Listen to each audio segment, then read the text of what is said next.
আমরা আগুন লাগলেও খুব দ্রুত আমরা নিভাইতে পারবো। এই বিষয়ে আমাদের একটু সবার সচেতন থাকতে হবে, ঠিক আছে? আমাদের যেসব এই যে তুলা ঘর, এটা কিন্তু খুবই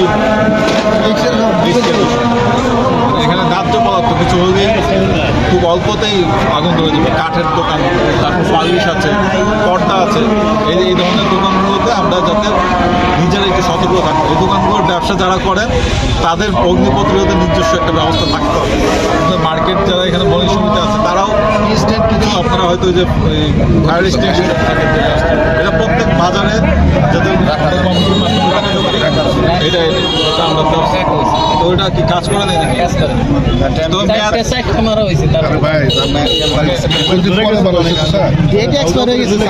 আমাদের একটু আমরা সচেতন থাকবো, আমরা ভবিষ্যতে যাতে আমরা এই ধরনের দুর্ঘটনা এড়াতে পারি, এই ধরনের বিষয় আছে আমরা খেয়াল রাখবো। যে যারা এই ধরনের ব্যবসা করেন, শুধু আপনাদের এই বাজার না, সত্যিপুরে যে বাজারে টুকার ব্যবসা তারা করেন তাদেরকে আমরা একটু সচেতন করবো, ঠিক আছে? আর আজকে এখানে যে ক্ষয়ক্ষতি হয়েছে আমরা ক্ষয়ক্ষতি নিরূপণ করবো। ক্ষয়ক্ষতি নিরূপণ করে আমরা সরকার থেকে যে পরিমাণ সহযোগিতা দেওয়ার প্রয়োজন আমরা ইনশাআল্লাহ সবাইকে দেবো। তাৎক্ষণিকভাবে আপনাদের এখানকার এই সংবাদ শুনে আমাদের ইউনো মহোদয় একটি প্রোগ্রামে ছিল, আমিও ছিলাম সেখানে। সেই প্রোগ্রামে শোনার সাথে সাথে প্রোগ্রাম আংশিক স্থগিত রেখেই তাৎক্ষণিক চলে আসছে আপনাদের এই সংবাদ শুনে ক্ষয়ক্ষতি দেখার জন্য। আমিও আপনাদের বলি যে এখানে কোনো লোক ঢুকে কোনো ক্ষতি করতে না পারে। আমাদের দেশে তো কিছু বাজে লোক, টোকাই লোক আছে, যাতে ক্ষতি করতে না পারে বণিক সমিতির মাধ্যমে এখানে সে একটা ব্যবস্থা করবেন, যাতে মানে কোনো জিনিস হারানো না যায়। এটা বণিক সমিতির মাধ্যমে করতে হবে। মেম্বার সাহেব, চেয়ারম্যান সাহেব আসছে, আর আমাদের সকলের শ্রদ্ধেয় উপজেলা নির্বাহী কর্মকর্তা মহোদয় যে কথা বললেন, অবশ্যই ক্ষতি যেটার তো হয়ে গেছে, আল্লাহ রাব্বুল আলামিন ছাড়া ক্ষতিপূরণ করা সম্ভব না। তো প্রশাসনের পক্ষ থেকে যতটুকু সম্ভব উনিও বলছে, আমরাও সেভাবে সহায়তা করবো, দাবি করবো যাতে আপনাদের যতটুকু বেশি সহায়তা করা যায় সেই প্রস্তাবটা আমরাও করবো। সকলে নিরাপদে থাকবেন, শান্তি থাকবেন, ভালো থাকবেন, সতর্ক থাকবেন, যাতে পরবর্তীতে এ ধরনের কোনো ঘটনা দ্বিতীয়বার না হয়। এটা নির্দ্বিধায় অনেক বড় ধরনের একটা ক্ষতি হয়ে গেছে। যেভাবে ঘর, আর অনেক বড় ক্ষতি হতে পারত। আমাদের ফায়ার সার্ভিস তাৎক্ষণিকভাবে আসছে, আপনাদের সকলের সহযোগিতায় নিয়ন্ত্রণ করা সম্ভব হয়েছে। আপনাদের সকলকে ধন্যবাদ। সকলেই সতর্ক থাকবেন, ভালো থাকবেন। আসসালামু আলাইকুম। আমি সহকারী পরিচালক fire service civil Tangail.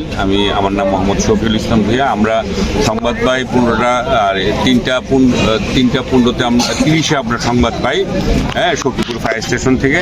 Fire স্টেশনের সংবাদটা পৌঁছে এবং আমরা সাথে সাথে রওনা হয়ে আমরা ঘটনাস্থলে এসে দেখতে পাই যে ধাও ধাও করে আগুন জ্বলতেছে।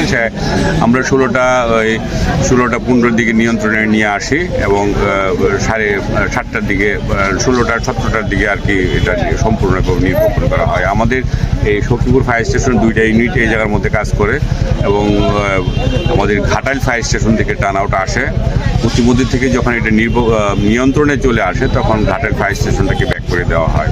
তো সেই প্রেক্ষিতে আমাদের ফায়ার সার্ভিস কর্মীরা যারা আছেন এরা যথেষ্ট সুন্দরভাবে কাজ করেছেন এবং পাশাপাশি অনেকগুলো দোকান ছিল, সেগুলো উদ্ধার হয়েছে। এখনও পর্যন্ত বলা যাচ্ছে না কী কারণে আগুনটা লেগেছে, সেটা বলা যাচ্ছে না। হয়তো বা মেশিনের ঘর্ষণজনিত হইতে পারে অথবা বৈদ্যুতিক দুর্যোগের কারণে হইতে পারে। তবে এটা তদন্ত সাপেক্ষে এটা সঠিক তথ্য পাওয়া যাবে।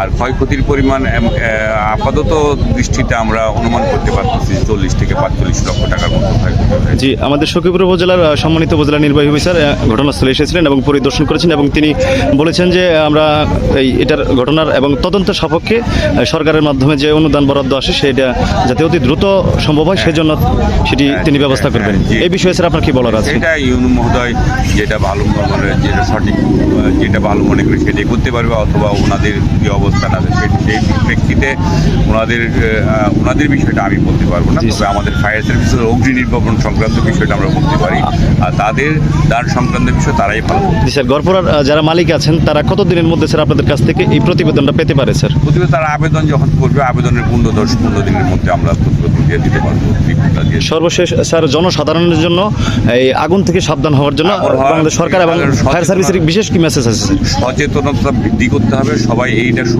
শুকনা মৌসুম, এই সময় আগুন লাগতেই পারে। বিদ্যুতের যে তারগুলো আছে সেইগুলা, বিদ্যুতের লাইনগুলো যেন বন্ধ করে যায় রাত্রিবেলায়, এবং এটা যেন সঠিক তার ব্যবস্থা করা হয়, সঠিকভাবে যেন ওয়ারিংটা করা হয়, এবং অগ্নি নির্বাপনী যেন ব্যবস্থা সব দোকান ঘরে রাখা হয়। নিজের মালামালের নিরাপত্তার জন্য সেটা রাখা উচিত, এবং সেটার জন্য রাখে। এবং আমাদের ফায়ার সার্ভিসের নাম্বারটা যেন সবাই সঠিকভাবে রাখে, এবং যথাসময় যেন আমাদেরকে ফোন দিতে অনেক সময় লাগে। আর জানেনই তো এই রাস্তাটা খুব ভালো না, এই রাস্তাটা কিন্তু খুব ভালো না, খারাপ রাস্তা। সেই জন্য পানিবাহী গাড়িটা আসতে একটু সময় লাগতেই পারে। তো অনেক দূরত্ব, এই জায়গা প্রায় 12 থেকে 15 কিলোর মতো হইতে পারে, ঠিক না? এমন দূরত্ব হইতে পারে দূরত্বটা। আর রাস্তাটা খারাপ ছিল। তো তারপরও আমি যতটুকু বুঝতে পেরেছি যে এই জায়গার মধ্যে মাত্র সীমিত ছয়টা ঘর পুড়ে গেছে, আর বাকি সবগুলো ইনশাল্লাহ উদ্ধার হয়েছে। ধন্যবাদ সবাইকে। সখীপুর উপজেলা বিএনপি সহ ইউনিয়ন বিএনপি নেতৃবৃন্দ, বড়চনা ইউনিয়ন পরিষদের চেয়ারম্যান, মেম্বার সকলে ঘটনাস্থল পরিদর্শন করলাম, ক্ষয়ক্ষতি নিরূপণ করে ইউনু মহোদয় আমাদেরকে আশ্বাস দিয়েছেন যে ঊর্ধ্বতন কর্তৃপক্ষের কাছে এর একটা যথাযথ কর্তৃপক্ষের নিকট একটা আবেদন করবেন, যাতে যাদের ক্ষতি হয়েছে ক্ষতিটা যেন সরকারিভাবে কিছুটা অনুদান দিয়ে যাতে পুষিয়ে নিতে পারেন, সেই প্রত্যাশা ইউনু মহোদয় আমাদেরকে দিয়েছেন। আমরা ইউনিয়ন পরিষদের মাধ্যমে একটা আবেদন উনি দিতে বলেছেন, আমরাও সেইভাবে আগামীকালকে একটা প্রতিবেদন আমরা অলরেডি পিআইও বরাবর, উপজেলা নির্বাহী অফিসার বরাবর দিয়ে দেব, যাতে করে ক্ষতিগ্রস্ত ব্যবসায়ী যারা আছেন তাদের পাশে যেন আমরা এলাকাবাসী সহ বড়চনা ইউনিয়ন পরিষদ, বড়চনা ইউনিয়ন বিএনপি সহ সকলে দাঁড়াতে পারি, সেই প্রত্যাশা ব্যক্ত করে ক্ষয়ক্ষতি যাদের ক্ষতি হয়েছে তাদের প্রতি সমবেদনা জ্ঞাপন করে সকলকে ধন্যবাদ জানিয়ে আজকের মতো শেষ করছি। আসসালামু আলাইকুম।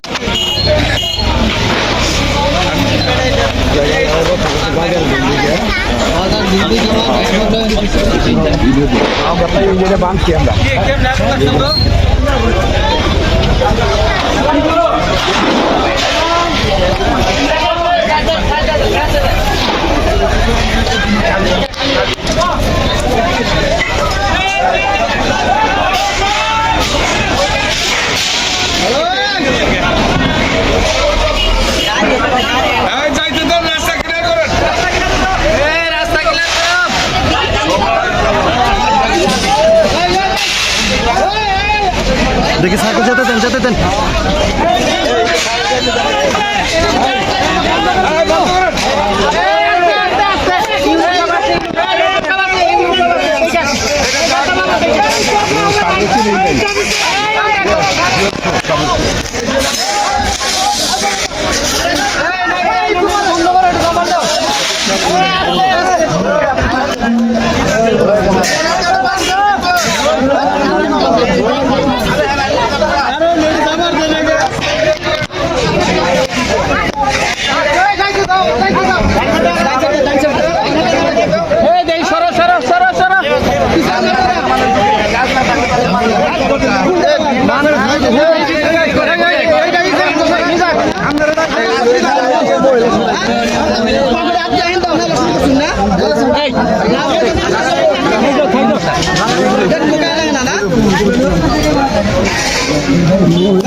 আমাদের অনেক স্পেশাল